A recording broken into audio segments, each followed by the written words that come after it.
I'm so lonely.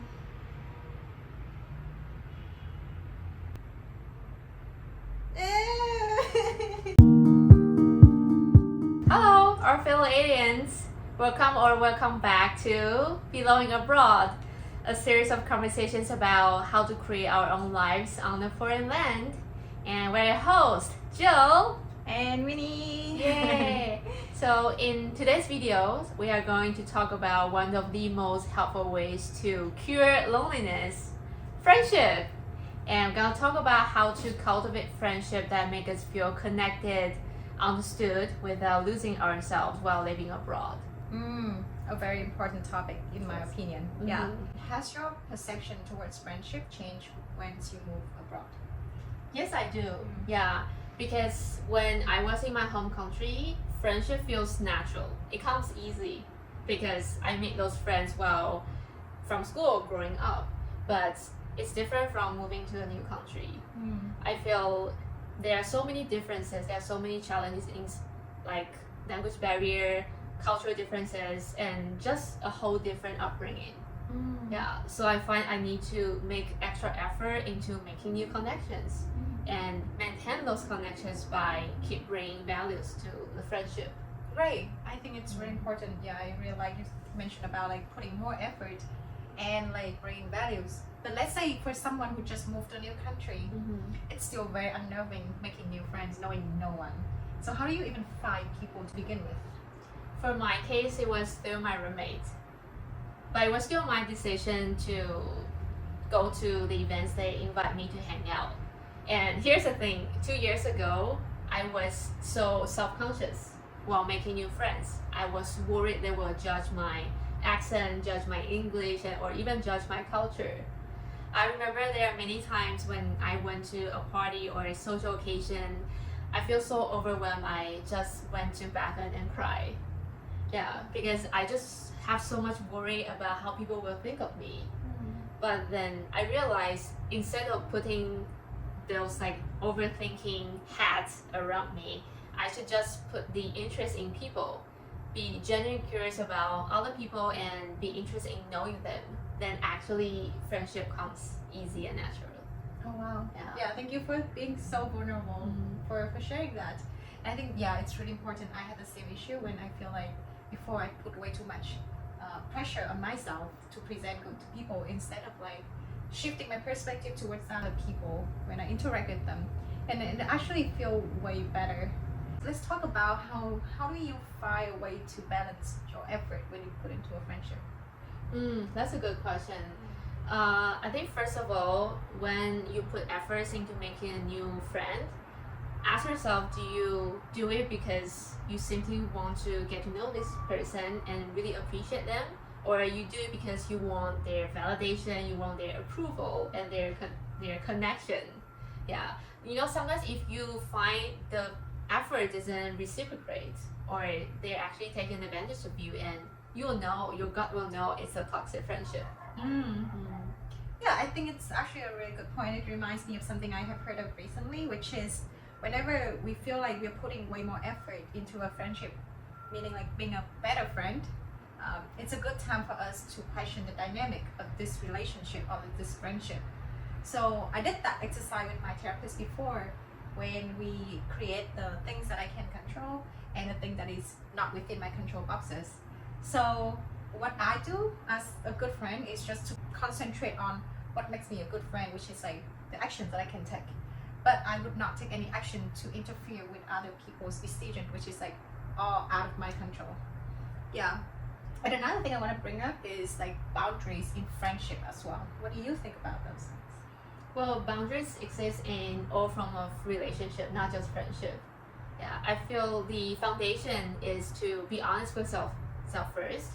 Let's say if a friend invites you to his birthday party and you need to drive 2 hours to get there, you probably don't want to do it, right?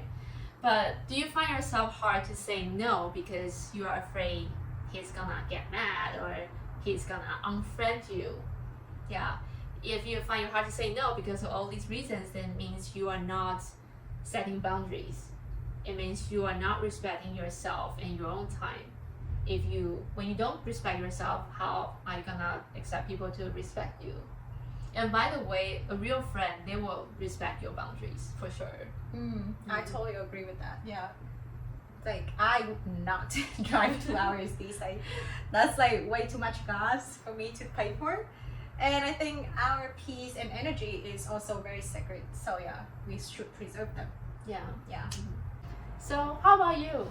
What do you think of friendship right now? The biggest change for me recently is that I have stopped looking for my next best friend. So my mindset before was like, I have this list of qualities I want to find in a person. And whenever I meet people, my brain just automatically run through the list, see if these people are checking these boxes of mine. And if they don't, then I would immediately feel very turned off. And I would be like, okay, I don't want to put any effort into this anymore. What? Yeah. I didn't know this dark side of you. I know. Why is that? I didn't realize that I was doing those like automatic screening before until I talked to my therapist, and then she told me about cognitive distortions. So basically they're just like patterns that our brain develop.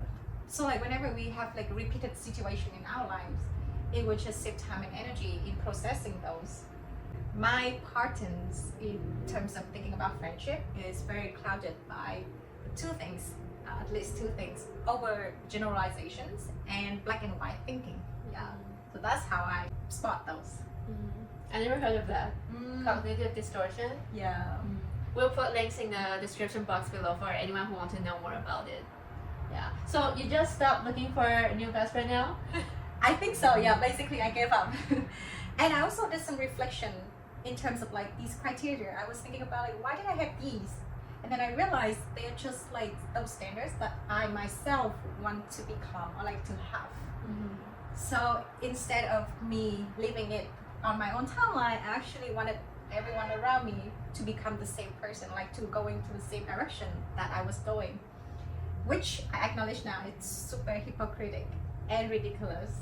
So instead, right now, I'm trying to like look at that criteria and then see my own shortcomings in those. I focus more on improving them or like accepting them so that I can feel less insecure about myself. And by doing that, I feel like I do not project those things on other people. Well, it's easy to spot the things we don't like ourselves. So it makes us to notice those things in other people too. But sometimes we forget to look at other amazing qualities on other people.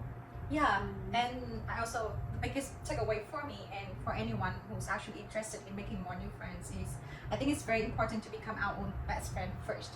Yeah, so that we can feel more empathize when we interact with other people. Yeah, I agree. Well, but we are not encouraging you to stay in solitude until you are ready and perfect. You know what? You are enough right here, right now. And we can still learn a lot of things from friendship while you are still growing yourself. Yeah. I totally agree. I consider myself as a full package in a way. Yeah. I'm a friend with flaws. So that makes me really appreciative toward all of the people that saw me as flawed but still stay as my friend. So now that we are talking about friendship, I just want to mention something quickly from our previous video about New Year's goal, which is social needs. Although friendship is a big factor inside our social needs, I think there's like other ways as well for us to cultivate a sense of connection with people. For me, that would be like through communities of people that share the same interests that I do. It would be like going to work where I have awesome colleagues, or going to my dance classes where everyone is like so passionate about dancing, or write for the causes that I care about. And all of those actually makes me feel like I'm connected to like something bigger than myself. Yeah, that's beautiful. I mean, also getting involved with a group that share our common interests and hobbies can really make us feel understood and heard. Yeah. For me, I like to talk to people about spiritual journeys or doing yoga. But actually, aside from spending time with human beings, we can also find a sense of connection with Mother Earth. Like going to the forest and you just see the sense of movement of life. Yeah. That's a very creative way to like think about connection. I never thought about that. Yeah, and I think like in a way when we move to a new country, it's very tempting for us to like blend in to that so that we feel accepted by the new surrounding. But you know what, I think we shouldn't do that. Yeah, like while we are looking for the commonality in the other people, we should also retain a little bit of our own sense of individuality. I think we all come from different parts of the world and we are all unique. So I feel like we should not lose ourselves just to feel accepted by the new surrounding of us. Yes, yeah, I agree. And we are also here to foster a community that you can feel connected to and understood, even though we are not physically being with you together. But we are hoping this corner on the earth can really bring some value to you. Yeah, I think it's a great ending for today's video. Yeah. I hope that this video will inspire you to come out and make new meaningful connection for yourself, and hopefully that will help you to feel less lonely. Yeah, we're always here for you. So please give us a like if you like this video, and then subscribe to come back whenever we have a new videos. We'll see you next time. Bye-bye. Bye.